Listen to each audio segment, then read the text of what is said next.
সবাই? আশা করি তোমরা সবাই ভালো আছো আর আমরাও বেশ ভালো আছি। তো দেখো তোমাদের নিয়ে শুরু করে দিলাম আবারও একটা নতুন ব্লগ। আর এই দেখো সকালবেলার চা, আমি আর মা বসে গেছি চা খেতে। তো আজকে মাকে জিজ্ঞাসা করছি চা খেতে খেতে মাঝে কি রান্না করব। মা কি রান্না করবো আজকে? ডাল করো। হ্যাঁ, খয়রা মাছের ঝাল করো। হ্যাঁ, আর ওই যে কপির ডাঁটাটা আছে ওটা দিয়ে কি করবো? ওটা দিয়ে আলু দিয়ে বেগুন দিয়ে চচ্চড়ি করো। ঠিক আছে, আমি তো কোনোদিনও করিনি। তো যখন আমি রান্নাটা করবো আমাকে একটু বলে বলে দেবেন। হ্যাঁ, আমার বলে। চলো দেখা হচ্ছে তোমাদের সাথে, কাজ করতে করতে আবারও অনেক গল্প হবে। আর এই যে আমি আর মা চা খাচ্ছি এখন। তো চলো। কি বলো তো, সকাল সকাল ওটার মধ্যে না একটা আলাদা অনুভূতি আছে, একটা আলাদা মজা আছে। কোনো কোনো দিন তুমি সকালবেলা উঠে দেখবে, আবার কোনো কোনো দিন তুমি একটু দেরি করে ঘুম থেকে উঠে দেখবে। যেদিন সকালবেলা অনেকটা সকালে ঘুম থেকে উঠবে না, সেদিনকে তোমার কাজ করার এনার্জি যেন ডবল হয়ে যায়। মানে ধরো তুমি কাজ করেই যাচ্ছ, কোনো মানে এনার্জি লস হবে না তোমার, যেন মনে হবে আরও একটু কাজ করি, বা এটা করি, ওটা পড়ে আছে ওটা করি। আমার তো এটা মনে হয়। আর যেদিনকে ধরো একটু দেরি করে উঠি, ওই হয়তো সকালের দিকটা মনে হলো দূর পরে উঠবো, আর একটু শুয়ে নিই, একটু পরে উঠবো, এই করতে করতে দেরি করে উঠলে কি হয়, সব কাজেরও দেরি হয়ে যায়। আর ঘুম থেকে ওঠার পরেই না যেন কোনো কাজ করতে ইচ্ছা করে না, যেন মনে হবে দূর বাবা আরেকটু বসে আরেকটু রেস্ট করি। তো এই দুটোর মধ্যে না অনেকটা তফাৎ। তাছাড়া অনেকটা সকালে ঘুম থেকে ওঠা আর একটা মজা আছে, সেটা হচ্ছে সময়ের কাজ একদম ঠিকঠাক সময়ে তোমার কমপ্লিট হয়ে যাবে। আগে হয়ে যাবে তবু পরে হবে না। তো যখনই তোমার কাজটা আগে কমপ্লিট হয়ে যাবে না, তখন তুমি অনেকটা নিজের জন্য টাইম পাবে, অনেকটা। তখন মনে হবে নিজেকে একটুখানি চর্চা করি, নিজের শরীরের দিকটা একটু দেখি, নিজের একটু রূপচর্চা করি, বা নিজের কী কী দরকার, নিজের কী কী প্রয়োজন সেইগুলোকে আগে সেই দরকারটা আগে মেটাই। নিজেকে দেখা যেমন তেমন আমাদের অনেক কাজ পেন্ডিং পড়ে থাকে, আজকে নয় কালকে, কালকে নয় পরশু। সেই কাজগুলোও দেখবে তখন মাথায় আসে, আর তখন মনে হয় যেন চটজলদি করে ফেলি।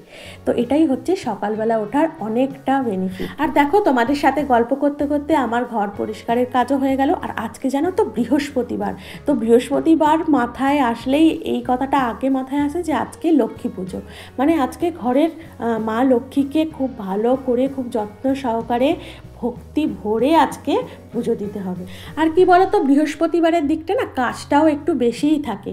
মানে ধরো ঠাকুরের ওই যে বাসনগুলো, ওগুলোকে ভালো করে ঝকঝকে করে পরিষ্কার করা, মানে আমার তো এটা মনে হয়, না হলে বৃহস্পতিবারে পুজো করে আমার একটুও মনে শান্তি আসে না। ঠাকুর ঘরে বিশেষত ওই যে তামা পিতলের বাসনগুলো, এইগুলো যদি না সারা সপ্তাহ ব্যবহারের পর একটু ম্যারম্যারে হয়ে যায়, তো তখন দেখবে আর পুজো মানে বৃহস্পতিবার দিনকে ওই বাসনটা দিয়ে আর পুজো করতে ইচ্ছা করে না। আমাদের প্রায় প্রতিটা ঘরেই বৃহস্পতিবার ওই বাসনগুলো মাজা হয়। দেখো আমাদের সপ্তাহের মাঝে তো অতটা টাইম হয় না, তো আমরা বৃহস্পতিবারটাই সবাই ওই ঠাকুর ঘর পরিষ্কার করি, ঠাকুরের বেদি পরিষ্কার করি, ঠাকুরকে পরিষ্কার করি, আর হচ্ছে এই বাসনপত্রগুলো মেজে ঝকঝকে করে পরিষ্কার করি, তারপর পুজো করি। আর এইদিকে দেখো তোমাদের সাথে গল্প করতে করতে প্রায় আমার অনেকটা কাজই এগিয়ে গেছে। এদিকে বিছানা টিছানা ঝেড়ে পরিষ্কার করে পরিপাটি করা হয়ে গেছে, আর এদিকে আমার ডাস্টিংটাও অনেকটা কমপ্লিট হয়ে গেছে, এদিকে ঘরটার ঝাড় দেওয়া হয়ে গেছে। এবার আসলাম ঘরটা ভালোভাবে পরিষ্কার করে মুছে নেওয়ার কাজে। তো বৃহস্পতিবার না আমি চেষ্টা করি একটু সকাল সকাল ঘরটা যাতে, মানে বাসি ঘরটা যাতে মুছে পরিষ্কার করে ফ্রেশ করে নেওয়া যায়। আর কি বলো তো, তোমরা তো এখন জানোই আমার মেয়ের পরীক্ষা চলছে। তো দেখো একদিকে ভাতও বসিয়ে দিয়েছি, একদিকে মেয়ের জন্য ডাল সিদ্ধ বসিয়ে দিয়েছি, আর বসিয়ে দিলাম এখন পাশের কড়াইতে উচ্ছে ভাজা। কি বলো তো, ওই আমার সেদিনকে সেই খয়রা মাছ নেওয়া হয়েছিল না, ওই মাছ তো আমার মেয়ে খাবে না, তো পড়ে আছে 3 পিস মাছ। তো ওই মাছটা আজকে উদ্ধার করে দিতে হবে, কারণ শুক্রবার শনিবার হচ্ছে আমাদের নিরামিষ, মানে আমরা শুক্রবার নিরামিষ খাই, শনিবারও নিরামিষ খাই, সেই গিয়ে রবিবার দিন মাছ মাংস খাওয়া হবে। তো ওই মাছটা আবার 2 দিন ফ্রিজে ফেলে রেখে কি হবে বলো, সেই জন্য ভাবলাম আজকেই মাছটা মানে উদ্ধার করে দিই, মানে খাওয়া হয়ে যায় আর কি। তো আমার মেয়ে ওই মাছ খাবে না, তার জন্য ও বললো মা আমাকে একটুখানি ডিমের অমলেট করে দেবে আর একটু ডাল সেদ্ধ করে দেবে, তা দিয়েই আমার খাওয়া হয়ে যাবে। বললাম বেশ তাই ভালো। তো দেখো এদিকে ডালটা বসিয়ে দিয়েছিলাম, সেটা হয়ে গেছে, আর এদিকে আমার ভাতটাও না হয়েই এসেছে, এবার না এটাকে নামাতে হবে। তো তোমরা তখন দেখলে তো পাশের কড়াইতে ডাল সিদ্ধ হচ্ছে, তাহলে ভাতের হাঁড়িটা কোথায় গেল? তো ভাতের হাঁড়িটা না তখন 1 ফুট হয়ে গেলে আমি কি করি, ভাতের হাঁড়িটা সাইড করে নামিয়ে রেখে দিয়ে তার বদলে আমি পাশের গ্যাসটা আর একটা অন্য কিছু রান্না বসিয়ে দিই। এতে আমার দুটো সুবিধা হয়, এক তো আমার ভাত করতে পুরো গ্যাসটা খরচ হয় না, দ্বিতীয়ত হচ্ছে আমার চটজলদি রান্নাটাও হয়ে যায়, কারণ ভাতটা যতক্ষণ ফুটবে গ্যাসে ততক্ষণে আমার আর একটা নয় ডাল নয় অন্য একটা তরকারি হয়ে যাবে। তো তারপর ভাতটাকে নিয়ে এসে আর একটা ফুট দিয়ে নামিয়ে দেবো, খুব ভালো ভাত হয় ঝরঝরে। আর তখন সে দেখলে না সকালে মা বলছিল ডাটা চচ্চড়ি, মানে ফুলকপির ডাটাটা ওইটা আলু বেগুন শিম দিয়ে একটু চচ্চড়ি করে নিয়েছি। আর ওই ডাটা চচ্চড়িতে না আমি বিশেষ কিছু মশলাও দিইনি, শুধু লঙ্কা হলুদ নুন আর একটু মিষ্টির বদলে দিয়েছি 2টো বাতাসা, মানে ওই যে ঠাকুরকে পুজো দিই সেই বাতাসা। আর দেখো কতটা ঝরঝরে ভাত দিচ্ছে, পুরো একটা দেখলে তো হাঁড়ির ঢাকাটায় লেগেছিল, একটা গোটা ভাত হয়, কোনো রকম তোমার মানে ফ্যানে যে একটা চপচপে বলো কিচ্ছু না, ওরকম কোনো রকম ভাত হয় না। আর এদিকে কি আর একটা আমার সুবিধা কি বলতো, প্লাস পয়েন্ট, সেটা হচ্ছে আমার ওই যে ভাত হতে যে একটা পুরো গ্যাস খরচ হয়, ওই গ্যাসটা আমার বেঁচে যায়। আর এই যে এখানে করে নিলাম মেয়ের জন্য একটা ডিমের অমলেট, আর এই যে এখানে বসিয়ে দিলাম আবার মাছের ঝাল। তো এই রান্নাগুলো চটজলদি কমপ্লিট করে আমার মেয়েকে খেতে দিতে হবে, খেতে দিয়েই আমাকে বেরোতে হবে ওকে নিয়ে স্কুল। তো সেই তোমায় বললাম না খয়রা মাছটা আছে, তো এই খয়রা মাছটা না আজকে ঝাল করে ফেলবো। তো ওই খয়রা মাছটার যে গন্ধটা থাকে, একটা ফ্লেভার থাকে, দেখবে একটু ইলিশ গন্ধ থাকে, তো এই গন্ধটাই না, এই স্মেলটাই আমার মেয়ে নিতে চায় না, জানো তো। ও বলে কি করে তোমরা খাও, আমরা বলি এই মাছ তো সেন্ট আর গন্ধের জন্যই মানুষে খায়, কে আর বোঝাবে পাগলিটাকে। তো ওর এই গন্ধটা যেন একদম মানে অসহ্য লাগে, ও খেতে চায় না। তো দেখো তোমাদের সাথে কথা বলতে বলতে এদিকে আমার মাছের ঝালটাও রেডি হয়ে গেছে। কি বলো তো, খালি না আমার মাথায় ঘোরে আমি কিভাবে রান্নাগুলো কমপ্লিট করে আমার মেয়েটাকে ঠিক সময় মতো স্কুলটায় পৌঁছে দিতে পারবো। তো দেখো মেয়েটারও খাওয়া দাওয়া হয়ে গেছে আর ও স্কুলে বেরিয়ে গেল। আর দেখো কে চলে এসেছে। কি হচ্ছে এটা? আমার বিছানা ঝাড়াটাকে নিয়ে নিয়েছিস? হ্যাঁ, এবার আমি বিছানাটা ঝাড়বো তো নাকি? এটা কি হচ্ছে লুচি? বাবা, এ মা, লুচি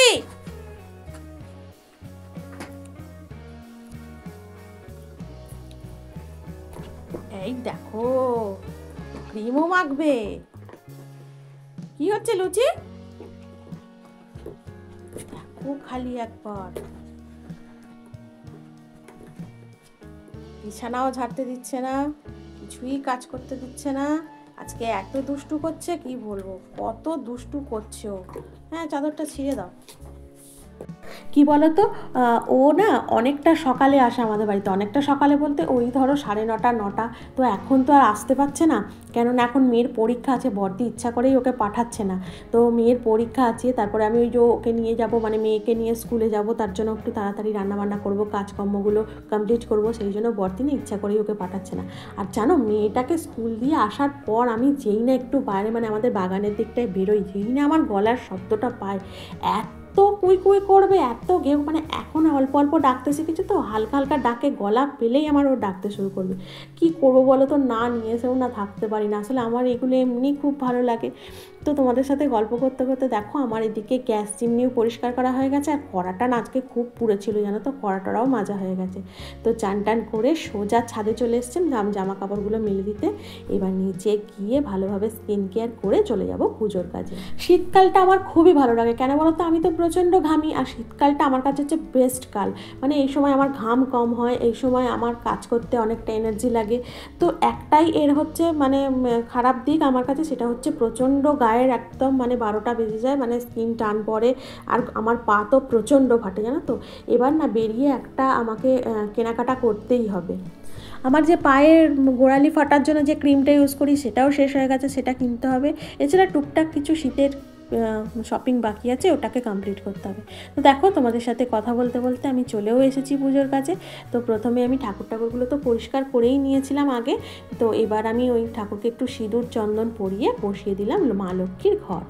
আর কি বলো তো, তোমাদের সাথে তো আগেই শেয়ার করেছি আমাদের ওই মা লক্ষ্মীর ঘরটা না চেঞ্জ করা হয় না প্রতি বৃহস্পতিবার, আমাদের এই ঘরটা চেঞ্জ করা হয় ওই সেই কোজাগরী লক্ষ্মী পুজোর দিন বছরে একবার।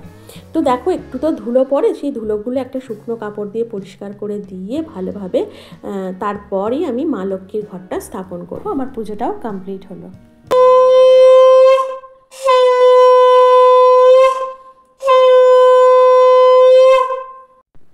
আর তোমাদের সাথে দেখা হচ্ছে এখন একদম সন্ধেবেলা, এখন বাজে বিকেল 4:30। তার আগে মেয়েকে স্কুল থেকে নিয়ে এসেছি, লাঞ্চ সেরে নিয়েছি।